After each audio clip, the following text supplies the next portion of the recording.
Share बाजार में big bull के नाम से मशहूर रहे राकेश झुनझुनवाला को देश के सर्वोच्च नागरिक पुरस्कार से नवाजा गया है। राकेश झुनझुनवाला को मरणोपरांत पद्मश्री से सम्मानित किया गया है। ये अवार्ड देश की राष्ट्रपति द्रौपदी मुर्मू ने राष्ट्रपति भवन में आयोजित सम्मान समारोह में उनकी पत्नी को दिया। अब पहले पद्म अवार्ड के बारे में थोड़ा जान लीजिए। पद्म अवार्ड भारत के सर्वोच्च नागरिक सम्मानों में से एक होता है। इस अवार्ड के ऐलान के बाद भारत के राष्ट्रपति द्वारा राष्ट्रपति भवन में एक समारोह आयोजित किया जाता है, जिसमें लोगों को ये अवार्ड दिया जाता है। हर साल गणतंत्र दिवस से एक दिन पहले पद्म पुरस्कारों का ऐलान किया जाता है। इस साल 106 हस्तियों को पद्म पुरस्कारों से सम्मानित किया गया। इसमें से 6 लोगों को पद्म विभूषण, 9 को पद्म भूषण और 91 को पद्मश्री अवार्ड दिया गया। अब राकेश झुनझुनवाला को पद्मश्री क्यों दिया गया, ये जान लीजिए। झुनझुनवाला को व्यापार और उद्योग यानी ट्रेड एंड इंडस्ट्री के क्षेत्र में अहम योगदान के लिए सम्मानित किया गया है। बता दें कि बीते साल अगस्त में राकेश झुनझुनवाला का 62 वर्ष की आयु में निधन हो गया था। राकेश झुनझुनवाला का जन्म 5 जुलाई 1960 को हुआ था।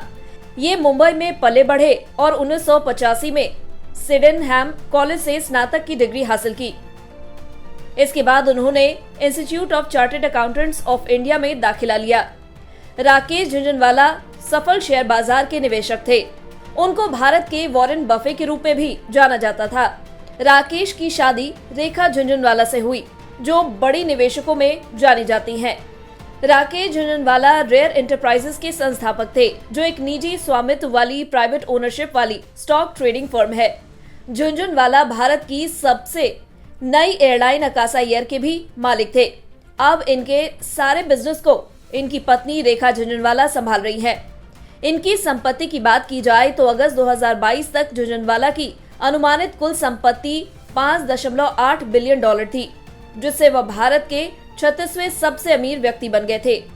रेखा और राकेश झुनझुनवाला का परिवार 2023 की हुरून ग्लोबल रिच लिस्ट में टॉप 16 नए भारतीय अरबपतियों की लिस्ट में भी सबसे ऊपर पायदान पर है।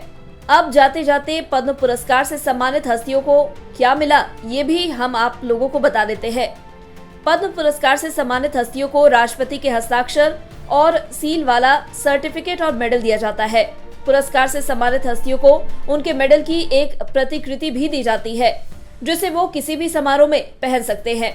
गृह मंत्रालय के मुताबिक ये पुरस्कार कोई पदवी नहीं है, इसलिए विजेताओं के नाम के आगे या पीछे इसका इस्तेमाल नहीं किया जा सकता है। अगर ऐसा होता है तो पुरस्कार वापस लिया जा सकता है।